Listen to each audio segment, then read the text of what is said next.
Eh bien, bonjour tout le monde. Je suis très content de participer du coup à l'événement Cloud Sud. Je suis Nicolas Vaccaro, ingénieur système pour la société Medsys et aujourd'hui, on va discuter un petit peu de Azure Arc. Je vais vous présenter Azure Arc. Allez, c'est parti. Hop.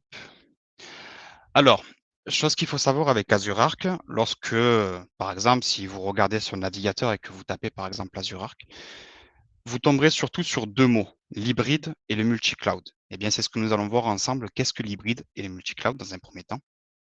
Dans un deuxième temps, nous allons aborder les services dans Azure Arc, lesquels sont disponibles et leurs fonctionnalités et comment le déployer de façon théorique. Le prix, comme vous le savez, dans Azure, aujourd'hui, tout est payant.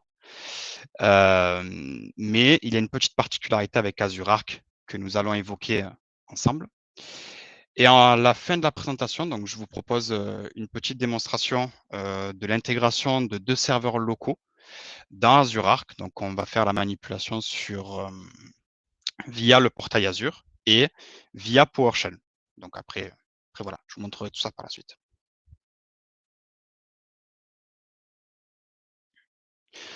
Donc, quand on parle d'hybride, c'est-à-dire, alors quand je parle d'hybride, je ne parle pas d'hybride de la voiture, d'accord? Pour la petite aparté.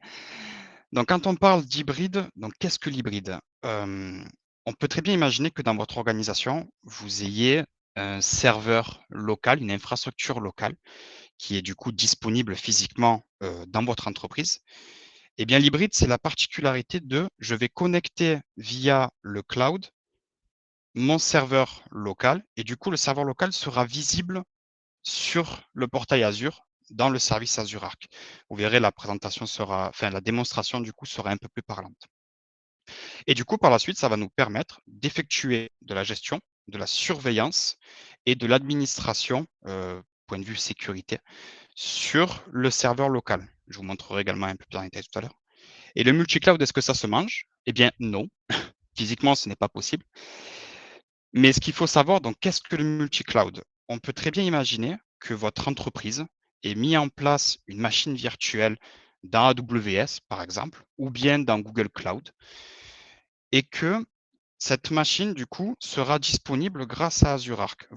Azure Arc, en fait, vous permet de faire une intégration, vous permet de lier depuis le cloud Azure et vous permet donc de vous connecter à la machine virtuelle qui est située sur AWS, sur Google Cloud, etc. C'est pour ça que c'est un outil qui est très intéressant, qui permet donc de faire du multi-cloud.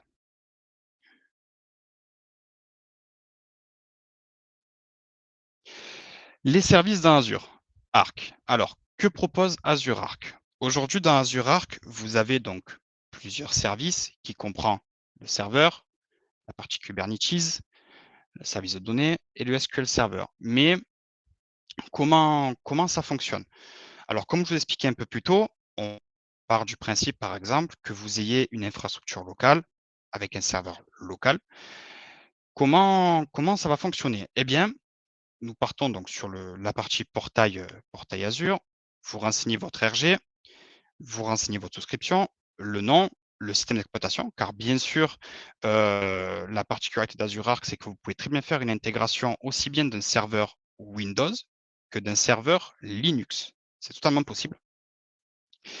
Et du coup, quand vous allez cliquer sur suivant pour créer votre ressource, eh bien, Azure Arc va vous générer un script aussi bien compatible PowerShell que compatible Linux. Et par la suite, donc en exécutant ce script sur votre serveur, pardon, excusez-moi, quand vous exécutez ce script sur votre serveur, eh bien, le script va télécharger, installer et lancer du coup une commande d'extension. Donc en fait, l'extension va être installée sur votre serveur physiquement présente. Je vous le montrerai un peu plus en détail tout à l'heure. Et du coup, le serveur remontera comme une ressource sur le portail Azure, enfin, dans le service Azure Arc. Et par la suite, on peut très bien imaginer que vous souhaitez mettre en place un système de sécurité sur votre serveur. Donc, on peut très bien, imaginons, déployer une extension Log Analytics qui, par la suite, est raccordée, pourquoi pas, à Azure Sentinel. Et du coup, Sentinel pourra contrôler, superviser votre serveur local, par exemple, et déterminer s'il y a des menaces quelconques ou quoi que ce soit. On peut très bien faire la même chose pour du Microsoft Defender for Cloud. On peut très bien déployer une extension Azure Defender sur votre serveur depuis Microsoft Defender for Cloud. Ce qu'il faut bien comprendre avec Azure Arc, c'est que tout est extension, en fait. Tout est extension et ça sera grâce à ça, du coup, que vous pourrez le manager depuis le portail Azure. Kubernetes. Eh bien, Kubernetes, on peut très bien imaginer que vous ayez un cluster Kubernetes mis en place dans votre infrastructure locale, décidément, dans votre infrastructure locale, et vous pourrez par la suite, comme le serveur, donc générer vos scripts depuis le portail, le connecter via du coup donc votre script. Et c'est pas un script, excusez-moi, c'est la ligne de commande. Vous savez, c'est des lignes de commande. Il remontera du coup côté Azure Arc et même principe, vous pourrez effectuer l'installation d'une extension Azure Log Analytics par exemple, et vous pouvez déployer un Sentinel ou un Azure Defender for Cloud, etc. Le service de données, donc avec les versions preview disponibles, et le SQL Server, du coup, même sujet que le serveur, génération de script, installation de l'extension qui me permet la connexion à mon Azure Arc, il remonte côté portail Azure, et du coup, on a la visu, et on peut également faire la gestion et l'administration. Et le prix dans tout ça?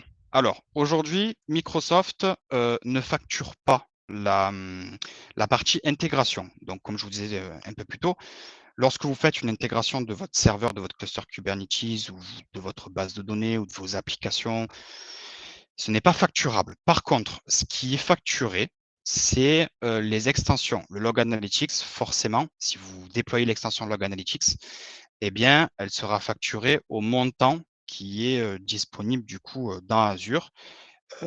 Idem pour un Azure Defender, par exemple. Voilà, c'est vraiment ce qu'il faut garder à l'esprit, c'est vraiment la partie extension qui est facturée et pas la partie intégration. Eh bien, écoutez, on va pouvoir passer à la démonstration. Alors, donc, ici, nous avons, vous ne les voyez pas, mais ils sont ici, nous avons deux serveurs. Donc, j'ai le serveur 01 et j'ai le serveur 02 qui est juste ici. Ce que nous allons faire, le serveur 01 qui est présent ici, nous allons faire l'intégration par PowerShell. Et le deuxième, donc le serveur 02, nous allons faire l'intégration par le portail Azure. Alors, comment ça se présente? Côté, pour gagner un peu de temps, je me suis déjà connecté sur mon compte sur mon tenant. Alors, ce qu'il faut au préalable, j'ai oublié de le préciser, bon, dans mon cas, c'est déjà le cas, il faut installer en fait un module dans un premier temps. Donc, hop, je vais vous l'écrire pour que vous ayez l'information. Donc, c'est install-module-name et c'est AZ Connect Machine. Donc voilà, vous faites l'installation dans un premier temps. Donc dans mon cas, c'est déjà tout bon. Et c'est parti. On va faire un connect AZ, connect machine, le ressource group. Dans mon cas, Azure Arc qui est déjà présent sur mon portail Azure. Le nom de mon serveur qui est SRV01 et la location, donc la région. Donc dans mon cas, nous allons laisser France centrale pour le test. C'est parti. Donc vous voyez, directement, donc ça va se faire, pardon, tout va se faire en mode silencieux, c'est-à-dire que la commande va m'installer va me télécharger dans un premier temps l'extension donc AZ Connected Machine, va me l'installer dans un premier temps, va donc télécharger, l'installer, pardon, et par la suite me connecter automatiquement. On va switcher, on va basculer sur le, hop, autant pour moi, on va basculer côté portail maintenant, ici. Alors, on va se rendre sur Azure Arc. Donc, vous voyez, comme nous avons évoqué un peu plus tôt, vous avez donc la partie infrastructure qui est ici, dans laquelle vous avez Kubernetes, Server, SQL Server, VMware vCenter. Ce que j'ai oublié de préciser, c'est que vous avez la possibilité également de connecter votre extension à un vCenter, enfin, aux machines virtuelles VMware, du coup. Data Service, les applications stitching, etc. Donc nous allons nous rendre dans la partie serveur qui est ici. Nous allons ajouter un nouveau serveur. Ici, ce qui est très intéressant, et c'est ce que je trouve vraiment pas mal dans Azure Arc, donc vous avez la partie single server, qui est ce qu'on est en train de faire et c'est sur quoi on va aller. La partie multiple server, comment ça se présente? Imaginons donc vous souhaitez faire une migration, par exemple. Vous souhaitez basculer, enfin, vous souhaitez mettre en place Azure Arc sur tous vos serveurs locaux qui sont disponibles dans votre entreprise. Eh bien, quand vous allez sélectionner cette option-là, cette fonctionnalité, Azure Arc va vous demander de créer ce qu'ils appellent un service account, donc qui est un compte dans lequel il va y avoir une deadline, donc quand est-ce que le compte va pouvoir se désactiver.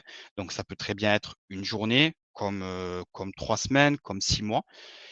Il va y avoir du coup un identifiant et un mot de passe qu'il faudra renseigner dans votre script à la fin quand vous l'aurez configuré.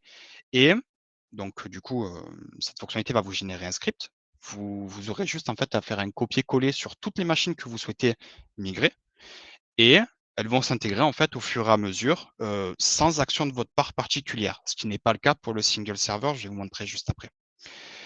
Et vous avez également la possibilité donc de faire de l'ajout via du update management. Donc, pour ceux qui ne connaissent pas le update management, qu'est-ce que c'est? C'est tout simplement un service qui est disponible dans Azure qui permet de faire du contrôle de mise à jour de systèmes d'exploitation. Ce qui est très bien car imaginons donc j'ai un de mes clients qui a mis en place du coup le update management parce que pas besoin de Azure Arc pour mettre en place du update management sur des machines locales. Donc il l'a mis donc ceci en place, il faut bien sûr le coupler avec un log analytics.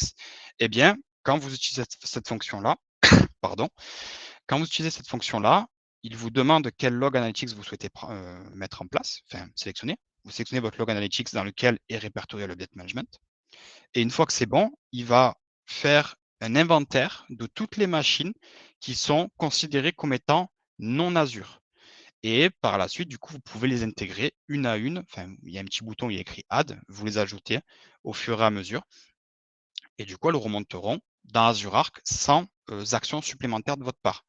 Si ça peut vous intéresser, il y a donc pour ces deux services-là, j'ai mis en place donc deux articles qui sont présents sur mon blog Technical and the Cloud. On en reparlera à la fin de la session, dans lequel j'explique comment effectuer ces manipulations. Donc, revenons à notre single server. Nous allons cliquer sur Generate Script. Chose que j'ai oublié de vous préciser, et je pense qu'il est important d'en parler. Il faut des droits particuliers pour pouvoir intégrer un serveur local dans Azure Arc. Donc bien sûr, vous avez, si vous êtes honneur de la souscription, ça passera, aucun problème. Il y a le contributor également qu'il faut savoir, qui peut également mettre en place les machines dans Azure Arc. Et vous avez un dernier rôle qui s'appelle Azure Connect Machine Onboarding, qui lui permet par contre de faire uniquement de l'intégration, mais pas de l'administration. Vous ne pourrez pas installer les extensions comme on peut le faire quand on est honneur ou contributor. Ici, nous avons la liste des prérequis, donc qui nous est demandé, bien sûr, être local administrateur de la machine, voilà, et ainsi de suite. Donc nous allons continuer. Ressources detail. Donc, moi, je vais sélectionner du coup Azure Arc, qui est mon groupe de ressources par défaut. La région, on va laisser en France centrale juste pour le test. Et ici, vous avez l'operating system. Comme nous avons vu ensemble, vous avez également le Linux qui est possible. Donc nous, vu que c'est des machines Windows, nous allons aller sur Windows. Connectivity method. Donc dans mon cas, vu que je ne possède pas de proxy serveur ni de private endpoint, on va tout laisser en pic pour nos tests. Next. Les tags, qui est, j'ai envie de dire, le principal dans Azure.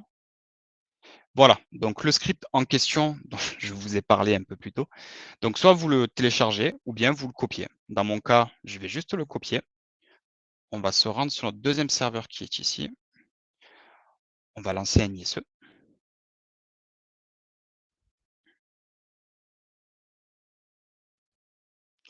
et nous allons coller et exécuter. Et c'est parti. Donc voilà, ce que je vous disais tout à l'heure, c'est qu'il va, dans un premier temps, télécharger, ensuite l'installer, et à la fin, exécuter cette commande-là pour que l'intégration se fasse. On retrouve le connect ressources groupe Azure Arc. Donc voilà, on va le laisser travailler. Nous, on va aller rapidement sur le serveur 01. Ben voilà, vous voyez. Donc vous verrez la différence tout à l'heure. Là, aucune action n'a été menée, si ce n'est juste la commande qui est ici. Alors que sur le deuxième, hop, sur le deuxième,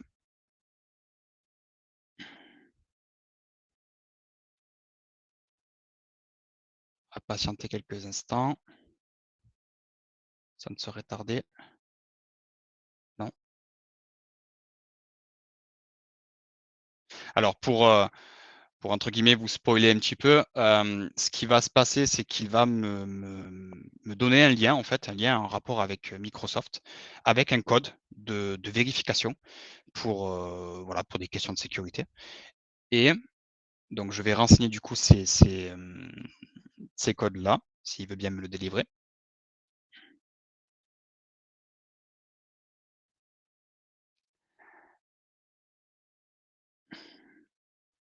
Alors en attendant qu'il me délivre le code, est-ce qu'il y a des questions? Vous n'hésitez pas, hein, on refera un point tout à l'heure si besoin, mais vous n'hésitez pas. Le voici.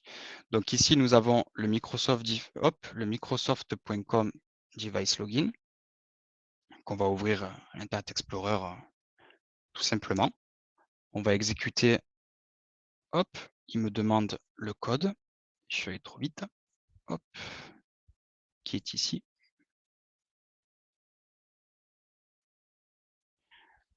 Coller. Il m'est demandé mon compte pour vérifier que je possède les bons droits. Connecté. Parfait. On va patienter quelques instants.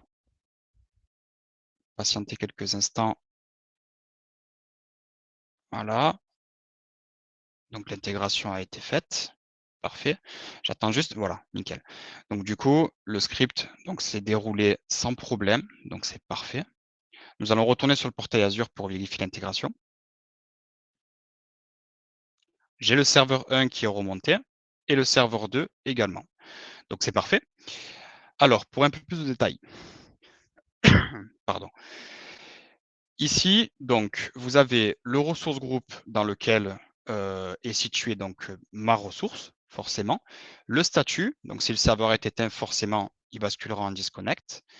La location, ma souscription ID et l'agent version, le nom de la machine, le FQN, l'OS qui est utilisé. Et donc, dans mon cas, je l'héberge sur un VMware. Et donc, le support physique que vous pouvez avoir, par exemple. Tout à l'heure, je parlais d'extension.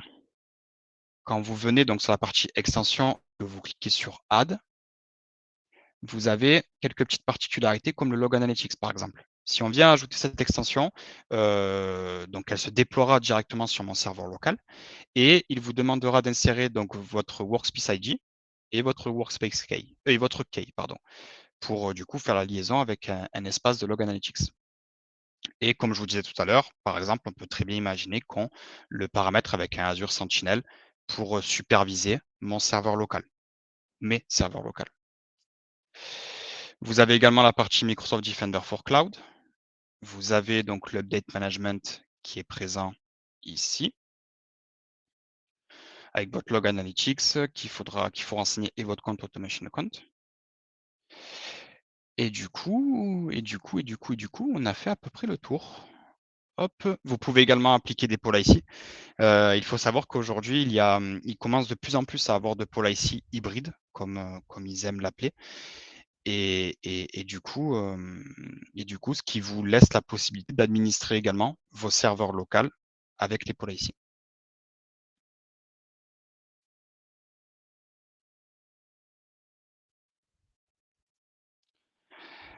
Donc voilà, est-ce que vous avez des questions? Est-ce qu'il y a des choses que j'ai un peu mal expliquées, voilà, vous n'hésitez pas, je suis là pour ça.